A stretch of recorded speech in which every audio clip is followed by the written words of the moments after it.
If you only pay attention to the carbohydrates and alcohol that you're drinking, you're going to set yourself up for a lot of disappointment because there are a bunch of different factors. And that's why we're going to break down which alcohols make the most sense on keto, besides just paying attention to the ever-evident, very elementary carbohydrate content. For example, this video is going to be a lot more complex, and it's going to teach you probably a lot more than a simple Google search of low carbohydrate alcoholic beverages. For example, the British Journal of Nutrition had published a study that showed that alcohol consumption does not affect insulin levels. If it doesn't affect insulin levels, that means it does not affect ketogenesis, does not affect the formation of ketones. Well, we have to expand a little bit further than that. But that just goes to show, okay, alcohol itself isn't the problem, it's some of the additives and some of the things. So that means there's varying degrees of impact on your liver as far as ketone formation goes. Now, I do have to come right out and say that if you drink a lot, you can affect what is called PPAR alpha. PPAR alpha is the fat adaptation protein, okay? We need this PPAR alpha for our body to get adapted to utilizing fat as a fuel source. So I say this as a full disclaimer that moderation is totally fine. Drink responsibly, but if you become chronic with it, you absolutely positively can affect how you get a benefit out of the ketogenic diet. The Journal of Biological Chemistry had published a study that showed that alcohol consumption over time changes and reduces the transcription of what is called PPAR alpha, again, the protein that teaches the body to utilize fat properly. Now, additionally, it can affect how you create ketones too, but I'm not going to go into the nitty-gritty of that. That involves some really crazy molecular science, some really big words like mitochondrial 3-hydroxy-3-methylglutarate coenzyme A synthase. Yep, do you really want to hear about that? Didn't think so. Let's move into what alcohol you want to drink. So we look at a few things. We look at things like congeners, of course we look at alcohol content, but let's talk about congeners for just a second. And congeners are things that are involved in the fermentation process. So I don't want you to think that congeners are this naturally bad thing, but they acquire more involvement from the liver. So let's look at it like this first. Alcohol gets converted into acetaldehyde within our body. Acetaldehyde is pretty toxic and our liver has to deal with it. And that means that that is going to take priority over ketone formation. That's not a huge deal because the liver can handle it. It can usually deal with the acetaldehyde pretty quick and then go right back to ketone formation. But what throws a wrench in things is when you have alcohol that has high or varying degrees of congeners, because then that's one additional layer that the liver has to deal with first before it can go back to creating ketones. Okay, now, full disclaimer, I want to be very, very clear here.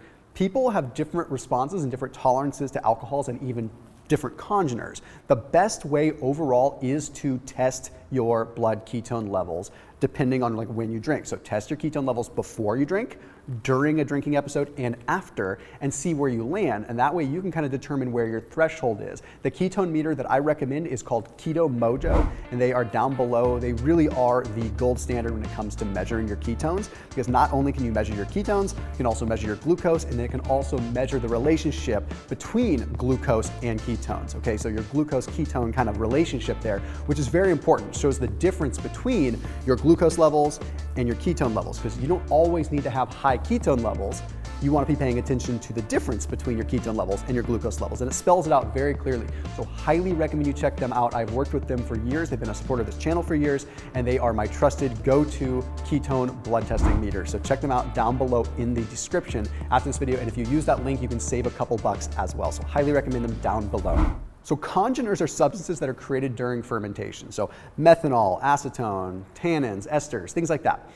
When you look at alcohols, brandies, rums, bourbons, whiskeys, some tequilas, things like that, those are going to be higher in congeners. Usually the darker the liquor, the darker the drink, the higher the congener level. Additionally, lower quality red wines are going to fall into that category too, but I have a lot to say on wines, so we'll get to that in a second. Right? Now, you have ones that have lower levels of congeners, like vodka and like gin, but those go through like distillation processes, so it's completely different. So what you will find is with things like bourbon and whiskey and brandy and rum, you're going to feel a lot more hungover, which is usually pretty well demonstrated. Okay, I'm like, bourbon has 37 times the amount of congeners in it than vodka does. So we know that that's the case. Now, bourbon, whiskey, all those are all about the flavor. So if you don't want to scrap those, there's things you have to pay attention to, okay? When an alcohol goes through the fermentation process, the longer that it is aged, also the higher quality and generally the more expensive, the less congeners you're going to have. Congeners are larger particles, and again, the liver has to deal with them. So it's already dealing with metabolizing the alcohol, then it has to deal with the congeners, then it goes back to forming ketones. Okay, so the congeners can absolutely affect your ketone production and your formation. So if you look at more aged brandies, things like that, they're going to have a lower level of congeners, but also look for ones that are aged in wood, like wood barrels, because the wood itself will actually absorb some of those smaller particle congeners, so it's leaving you with less to deal with. So that's just kind of word to the wise there. Now with vodka and gin and things like that, you want to go as distilled as you possibly can. So triple distilled, quadruple distilled, or a buzzword you really want to look for is what's called continuously distilled. Because that just means they're taking vodka and they're distilling it down for essence like infinitely. They're continuously distilling it, so you're getting as pure as you possibly can without any congeners, or as close to no congeners as you possibly can. That means just pure acetaldehyde for your body to deal with, which means you can get back to ketone formation a little bit quicker. Now, some of the white wines are going to have relatively low congeners as well. The problem is a lot of times the white wines are a higher sugar content. Okay, so you have to look for white wines that have a higher alcohol content and a lesser sugar content, which we'll talk about in just a second. Then again, lower congener is going to be gin, it's going to be vodka, and then we have beer that comes into the equation too. Beers, like light beers, are very, very low in congeners, but we run into one big glaring problem. They're like a glycemic index scale of like 80 to 95, exceptionally high glycemic, which is going to trigger an insulin spike. So in that case, you probably do kick yourself out of ketosis, or at least affect ketone formation. However, some things like Michelob Ultra that are relatively low carb, you might be able to get away with. But again, that's exactly where testing your own ketones is going to come into play, because that is very important, because you might have a different result than someone next to you. Let's talk wines for just a second. Wines are tricky because there is no way of knowing how many carbohydrates are in the wine. Okay, the FDA does not regulate wine. Okay, it's regulated by alcohol and tobacco, right? So it's not, we don't have labels on it. So you can have a range of anywhere from like 3 grams of carbs all the way up to like 25 grams of carbs in a single glass of wine. How do you tell? Well, a little trick is the sweeter the wine, the higher the sugar, but usually the lower the alcohol, the higher the sugar, right? So you want to look for a higher alcohol content, because that means that the more alcohol that is in it, more of the sugar that is in the wine has gotten converted and fermented into alcohol. Okay, if you have a low level of alcohol, that means you have less sugar that has been converted to alcohol, meaning more sugar available to, well, kick you out of ketosis. So higher alcohol, dry red wines, or higher alcohol, dry white wines are going to be your wines of choice, generally speaking. Now, I want to touch on some interesting research that was published in the journal Nutrients that also has to do with alcohol cravings, because I have to do this video in just some decency here, right? Don't want everyone just rushing out and drinking a bunch of continuously distilled vodka because I said it's not going to affect your ketone levels nearly as much. Okay, you also have to exercise some moderation. And for those that are dealing with like alcohol cravings, this study was interesting because it found that there was a correlation between higher levels of ketones and, well, lower levels of alcohol cravings. And it has to do mainly with neuroinflammation. The signaling is much quicker, so the brain is able to basically jump to conclusions and not have to fill a void as much with alcohol. So this could be a very potentially big thing for you.